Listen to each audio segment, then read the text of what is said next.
क्या डीडीसी कहरा महराज मलिक बुरहान वानी ब्रांड है? आखिर क्यों कहा गया डीडीसी कहरा महराज मलिक को बुरहान वानी ब्रांड, और वो कौन से लश्कर की ऐसी बात करते हैं जिसको बुरहान वानी ब्रांड के साथ जोड़ा गया? अपने भी है खफा मुझसे बैगाने भी ना खुश, अपने भी है खफा मुझसे बैगाने भी ना खुश, कहता हूं मैं वही बात समझता हूं मैं जिसे हक, मैं ज़रे हलाहल को कभी कह ना सका फन। क्या बुरहान वानी ब्रांड महराज मलिक को एक ऐसे लश्कर की जरूरत है? इसी सिलसिले में मैं ये आपको बताता चलूं कि मैं अपनी और अपनी कौम की गुलामी की इससे बेहतर मिसाल और क्या दूं कि अब ताज उछाले जा रहे हैं, अब तख्त गिराए जा रहे हैं। वो दिन अब दूर नहीं जब हम अहले सफा मरदूद हरम मस्तक पर बिठाए जाएंगे। फिर हम भी लोगों, फिर तुम भी लोगों ये तराना मिलकर गाएंगे कि जर्नल जी उठो अब कूच करो, हम तो आजाद हैं, हम तो आजाद हैं, डंडे हमसे दूर करो, हम तो आजाद हैं, हम तो आजाद हैं। बस यही हाल आज इस कौम का और हमारी खलकत कायनात का है। क्या गरीब नादार मुफलिस अवाम की बात करना, उनके हकूक की बात करना, क्या इतना बड़ा जुर्म है कि उसको टेररिज्म? अस्सलाम वालेकुम आदाब नाज़रीन, आप देख रहे हैं JKUNN और मैं हूं आपके साथ आपका मेजबान शेख शबीर अहमद। आपको हमने कुछ हफ्ते पहले एक खबर का से आगाह किया था जिसमें बाज़ाफ्ता तौर पर दिखाया गया था कि रामबन और डिस्ट्रिक्ट डोडा से ताल्लुक रखने वाले RDD के मुलाजमीन जो है किस तरह की करप्शन की लूट घसूट कर रहे हैं और गरीब लोगों को लूटने और घसीटने का काम बदस्तूर आज भी जारी है। सिर्फ इसी साल नहीं बल्कि पिछले कई सालों से इस तरह की रिकॉर्डिंग्स जो है वो वायरल हो रही थी, वीडियोस वायरल हो रही थी। आज से 6 साल पहले डीडीसी कहरा जो महराज मलिक मौजूदा डीडीसी हैं, उन्होंने रंगे हाथों 1,62,000 रुपए की रिश्वत लेते हुए एक GRS को पकड़ा था। इसी सिलसिले को लेते हुए आज भी करप्शन के कुछ मामला जो सामने आए, उसी को लेकर 5 दिन पहले डिप्टी कमिश्नर डोडा हरविंदर सिंह की जानिब से 2 GRS को जो कहरा जक्यास के रहने वाले थे उनको टर्मिनेट किया गया है, फिलहाल सस्पेंड कर दिया गया है। और उसी को लेके डिस्ट्रिक्ट डोडा में बहुत बड़ा विवाद फैल चुका है। उसी चीज को लेके पूरे ब्लॉक डिपार्टमेंट के लोग जो थे, वहां पर जो मुलाजमत कर रहे थे, जो कॉन्ट्रेक्चुअल बेसिस पर काम कर रहे हैं, उन्होंने पेन डाउन स्ट्राइक भी की है। इसी जब डिप्टी कमिश्नर साहब डोडा की तरफ से बैठाई गई, वहां पर बीडीओ गंदों को इसका जिम्मेवार करार दिया गया कि आप उसकी इंक्वायरी कीजिए। लेकिन जब वहां पर इंक्वायरी करने के लिए जिन लोगों को वहां पर भेजा गया, उनके साथ लोगों के कहने के मुताबिक और ऑफिशियल रिपोर्ट के मुताबिक डीडीसी कहरा और उनके कुछ साथियों ने वीडियो गंदों के साथ बदतमीजी की, हाथोपाई की और कुछ इस तरह के एलिगेशन लगाए गए हैं। ये पूरी रिपोर्ट हम आप तक पहुंचाने की कोशिश करेंगे। उम्मीद करेंगे कि आप इस पूरी रिपोर्ट को मुकम्मल तौर पर समाप्त करेंगे और आपको पूरे मामले की समझ आएगी कि आखिर इस सारे मसले के पीछे जो 2 GRS का टर्मिनेशन ऑर्डर डोडा डिप्टी कमिश्नर की तरफ से निकाला गया है, आया ये सही है या गलत है, किस हद तक आप इसको सही करार देते हैं। मैं आपसे पहले ही बताना चाहूंगा कि अपनी राय का इजहार कमेंट बॉक्स में करना नहीं भूलिए। अपनी आजादाना राय से आपको कोई भी मना नहीं कर सकता कि आप सही कमेंट करके एडमिनिस्ट्रेशन को और पूरी आवाम को अपनी कमेंट से और अपनी राय से मुस्तफीद कर सकते हैं कि आया किस बड़े पैमाने पर आज भी डिस्ट्रिक्ट डोडा के अंदर जो है वो धांधलियां हो रही हैं। इसी सिलसिले में आपसे बात कर रहा था, जिस तरह से कहरा से 2 लोगों को टर्मिनेट किया गया था GRS को, उसी को लेकर के वहां पर जो कहा जाता है कि डीडीसी कहरा महराज मलिक की जानिब से वीडियो के साथ हाथापाई की गई, बदतमीजी की गई। और जब महराज मलिक के बकौल महराज मलिक के कहा गया, उन्होंने बहुत सारे मीडिया चैनल को ये बात बताई है कि वहां पर 3 घंटे का टाइम दिया गया एक छोटी सी बात का जवाब देने के लिए। 3 घंटे के बाद जब वीडियो गंदो बाहर निकले तो वो लोगों के साथ हंसी मजाक करने लगे और लोगों के सेंटिमेंट्स के साथ उन्होंने किस किस्म का जज्बात के साथ उन्हें मजाक करना शुरू कर दिया।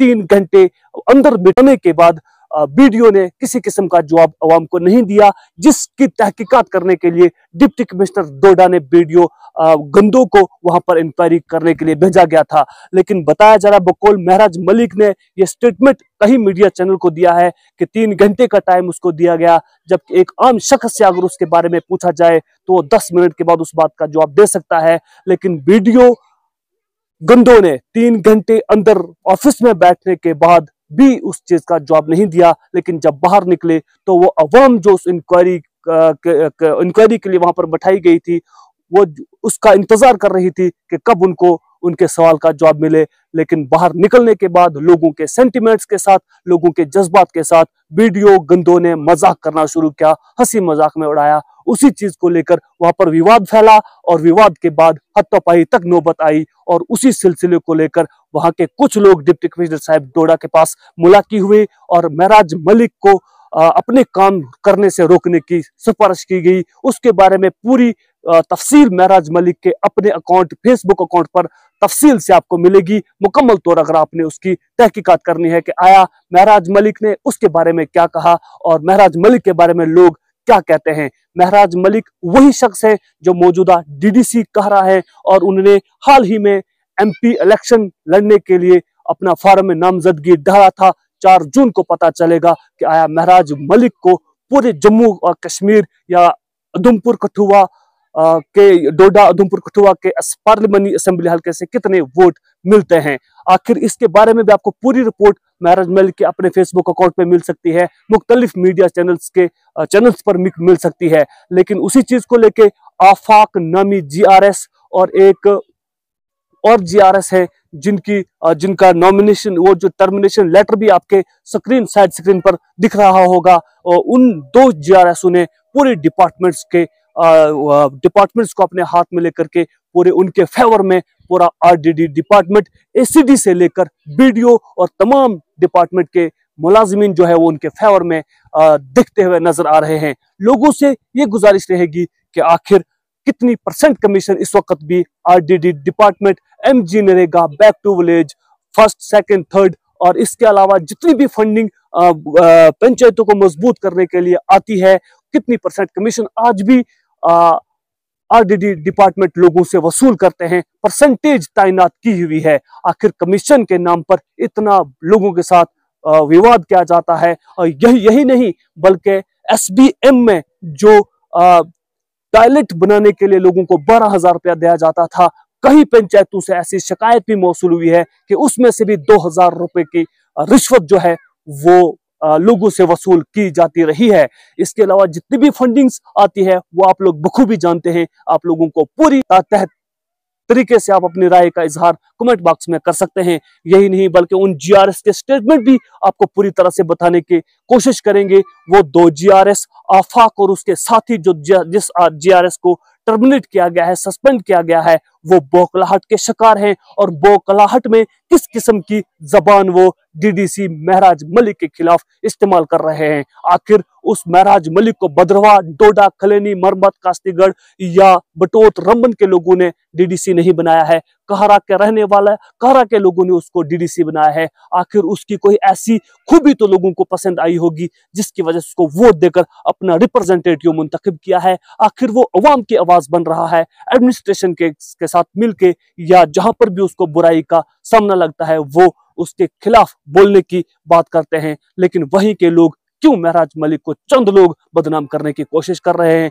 क्या गरीब लोगों के लिए उठती हुई आवाज उन लोगों को पसंद नहीं है? ये सवाल आप लोग कमेंट बॉक्स में इसका जवाब जरूर रखें। नाजरीन, इस सिलसिले में कहीं ज्यादा रिपोर्टें कई इलाकों से मौसूल होती हैं और इसी सिलसिले को लेके कल भी डीडीसी महराज मलिक के खिलाफ गंदो पुलिस स्टेशन में एक एफआईआर लॉन्च की गई है, जिसमें बाज़ाफ्ता तौर पर यह कहा गया है कि डीडीसी कहरा महराज मलिक ने इलेक्शन कमीशन ऑफ इंडिया की खिलाफ वर्जी की है। यही नहीं बल्कि मॉडल कोड ऑफ कंडक्ट की भी उन्होंने खिलाफ वर्जी की है। इस सिलसिले में महराज मलिक ने कई उदाहरण भी दिए हैं, जवाब भी दिए हैं कई मीडिया चैनल्स पर। लेकिन उसके बाद आज फिर से 7 और लोगों के खिलाफ गंदो चंगा में 7 और लोगों के खिलाफ जो है वो एफआईआर लॉन्च की गई है। आखिर सवाल ये पैदा होता है कि बीडीओ गंदो कहरा और बलेसा के अंदर ही इतनी बड़े पैमाने पर एफआईआर क्यों दर्ज की जा रही है? क्योंकि एक इनकलाब के तौर पर जो लोग अपने घरों से बाहर निकले हैं, गरीब लोगों की बेबसी लोगों से देखी नहीं जा रही है। गरीब, नातवा, बेसहारा, यतीम, बेवा और बेबस लोग जो आज तक अपने घरों में जुल्म सहते हुए नजर आ रहे थे, अगर वो अपना हक ढूंढने के लिए किसी एडमिनिस्ट्रेशन के पास जाते हैं तो उन्हें क्यों उनकी आवाज को दबाया जाता है। इस किस्म के लोग जो हैं उनके खिलाफ सख्त से सख्त कानूनी कार्रवाई अमल में लाई जानी चाहिए। आज भी आफाक नामी जीआरएस और दूसरा उसका साथी जीआरएस को जो टर्मिनेट किया गया है, मैं डंके की चोट पर यह बात कहना चाहता हूं कि वो लोग इस वक्त बौखलाहट का शिकार हैं और अपनी जबान से किस किस्म के अल्फाज इस्तेमाल करते हैं। आप जरूर इस रिकॉर्डिंग में आप सुनेंगे और इस साइड स्क्रीन में वो आफाक नामी जीआरएस और उसके साथी क्या बता रहे हैं। उन्होंने बाज़ाब्ता तौर पर इस किस्म की लफ्ज का इस्तेमाल किया है कि डीडीसी महराज मलिक चर्सी है, और वो जो डिप्टी कमिश्नर साहब डोडा के पास जो डेपुटेशन आया था, उन्होंने बुरहान वानी का नाम लेते हुए कहा था कि महराज मलिक जो है वो बुरहान वानी ब्रांड है। आखिर बुरहान वानी ब्रांड कौन था? अगर कोई हकूक की बात करे, कोई इस मुल्क की सालमियत की बात करे, कोई गरीब आवाज के उठाने की बात करे, उसे बुरहान वानी ब्रांड कैसे बना दिया जाता। My name is Afaq Ahmed, but JRS Balak Jhakias Panchayat Chanyas. I would like to say that we are answerable only in front of our higher authorities, not in front of Charsi Maharaj Din Malik. Not in front of Charsi Maharaj Din Malik. वो अपनी TRP उसको Facebook से पैसा मिल रहा है, उसको Facebook से TRP बढ़ती है, व्यूवर्स बढ़ते हैं, उससे उसको वो टीआरपी बढ़ती है, उसको पैसे मिलते हैं वहाँ से। कोई मोहब्बत नहीं है उसको।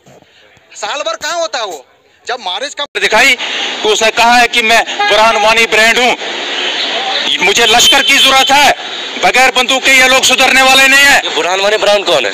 ये बुरहान वानी ब्रांड महराज दिन मलिक है। ये बुरहान वानी है जम्मू कश्मीर का सबसे टॉप कमांडर जो था, जो वो वीडियो दिखाएंगे हम आपको, जो हरकतुल अंसार का चीफ था, वो खुद कहता है मैं बुरहान वानी ब्रांड हूँ, और नौजवानों को कहता है कि हमें लश्कर की जरूरत। के खिलाफ जो माहौल तबाह करना चाहता है, ऐसे लोगों के खिलाफ सख्त से सख्त कानूनी कार्रवाई होनी चाहिए। सबसे पहले इसके खिलाफ पीएसए लगना चाहिए और इसको तिहाड़ जेल में डाला जाना चाहिए। इसी सिलसिले में मैं ये आपको बताता चलूं कि मैं अपनी और अपनी कौम की गुलामी की इससे बेहतर मिसाल और क्या दूं कि अब ताज उछाले जा रहे हैं, अब तख्त गिराए जा रहे हैं। वो दिन अब दूर नहीं जब हम अहले सफा मरदूद हरम मस्तक पर बिठाए जाएंगे, फिर हम भी लोगों, फिर तुम भी लोगों ये तराना मिलकर गाएंगे कि जर्नल जी उठो अब कूच करो, हम तो आजाद हैं, हम तो आजाद हैं, डंडे हमसे दूर करो, हम तो आजाद हैं, हम तो आजाद हैं। बस यही हाल आज इस कौम का और हमारी खलकत कायनात का है। अपने भी है खफा मुझसे बेगाने भी नाखुश, अपने भी है खफा मुझसे बेगाने भी नाखुश, कहता हूं मैं वही बात, समझता हूं मैं जिसे हक, मैं ज़रे हलाहल को कभी कह ना सका फन। आखिर ये बुरहान वानी टैग क्यों लगाया गया, किस लिए लगाया गया, इसकी इंक्वायरी की जानी चाहिए। ऐसी कौन सी बात उन्होंने कह दी है? उसकी बुरहान वानी टैग जो महराज मलिक को लगाया गया है, उसके अपने फेसबुक पेज पर इसकी पूरी वीडियो जो है वो मौजूद है। उन्होंने कहा कुछ और उसको काट करके कुछ बताया गया। आखिर एडिटिंग करके किसी की सेल्फ रिस्पेक्ट को आप गिराने की कोशिश कर रहे हैं। यही नहीं बल्कि आप किसी की सेल्फ रिस्पेक्ट के साथ साथ उसको टेररिस्ट करार देने की कोशिश कर रहे हैं। इस तरह की हरकतें जो है वो सरासर गैर इखलाकी और गैर इंसानी अमल कहा जा सकता है। वो लोग जो महराज मलिक के खिलाफ बोल रहे थे, यही नहीं बल्कि उन्होंने इस किस्म के कई और इल्जामात जो हैं वो डीडीसी कारा पर लगाए हुए हैं। लेकिन आज भी 7 और लोगों के खिलाफ जो है वो एफआईआर को लॉन्च किया गया है कारा, बलेसा और गुंदो के पुलिस स्टेशन की जानिब से। लेकिन बड़ी बात यह है कि महराज मलिक के खिलाफ जिस किस्म की एफआईआर को लॉन्च किया गया है, एक बहुत बड़ा आंदोलन बलेसा, चंगा और गुंदो में देखा गया था। जो महराज मलिक के समर्थक जो थे वो उनकी सपोर्ट में निकले थे। इस सिलसिले में आप लोगों से गुजारिश ये रहेगी कि आप अपनी राय का इजहार कमेंट बॉक्स में जरूर कीजिए। मैंने आपको पिछले हफ्ते भी इस किस्म की कई न्यूज आप तक, कई अपडेट्स आप तक पहुंचाने की कोशिश की थी, लेकिन महराज मलिक साहब ने आज से पहले भी कई ऐसे लोग जो थे वो पकड़े थे, रंगे हाथों पकड़े थे। आखिर एक जीआरएस के पास लाखों और करोड़ों रुपए की प्रॉपर्टी कैसे और कहां से बन गई? क्या इसका हिसाब नहीं लिया जाना चाहिए? अगर इस चीज की कोई बात करे तो उसको एंटी नेशनल और टेररिस्ट करार दिया जाता है अवाम की जानिब से। अब ये एडमिनिस्ट्रेशन को और इंडियन कॉन्स्टिट्यूशन को तय करना है कि आखिर महराज मलिक या बुरहान वानी ब्रांड जिसको कहा गया है, आखिर उसकी आवाज जो है वो सही है, मजलूमों की आवाम है, गरीब आवाम की आवाज है, उसे बुरहान वानी टैग लगाना क्या ये सही फितरी अमल है या गलत फितरी अमल है? इस सिलसिले में आपको बताते चले कि जिस तरह पर जहां जहां पर भी इस तरह के लोग पाए जाते हैं, उनके खिलाफ सख्त से सख्त कानूनी कार्रवाई अमल में लाई जानी चाहिए, क्योंकि वो लोग जो हैं वो लोग गलत किस्म के हथकंडे इस्तेमाल करके करोड़ों रुपए के प्रॉपर्टी को और गवर्नमेंट खजाने को लूटने का काम करते हैं और करते आ रहे हैं। यही नहीं बल्कि एक एक जीआरएस और एक एक ब्लॉक के वर्कर के पास करोड़ों रुपए की प्रॉपर्टी इस वक्त भी मौजूद है। आखिर वो कहां से बनी, कैसे बनी, किस तरह बनी? आज भी अगर आप जीआरएस की प्रॉपर्टीज को देखेंगे जिनकी पेमेंट सिर्फ 6800 है, 6800 की उनकी पेमेंट है, उनके बच्चे प्राइवेट स्कूल में पढ़ रहे हैं, उनको 10-10 लाख रुपए की गाड़ियां चलने के लिए हैं। एक छोटे से वर्कर के ब्लॉक डिपार्टमेंट में जो काम कर रहा है, उनके पास ब्रीजा जैसी गाड़ियां हैं, थार जैसी गाड़ियां उन लोगों के पास है। आखिर वो थार गाड़ी, ब्रीजा जैसी गाड़ियां उन लोगों के पास कहां से आ गई? हमें उससे कोई फिक्र नहीं है कि उनके पास गाड़ी है, लेकिन गवर्नमेंट के खजाने को बेदरीक और बुरी तरह से लूट कर अपने घर की और अपने बच्चों की गर्दनों को जोड़ना और दुनिया के बच्चों की गर्दनों को काट कर कमीशन के नाम पर लोगों से रिश्वत लेना, ये कहां का फितरी अमल है? आप क्या दिखाने चले हैं?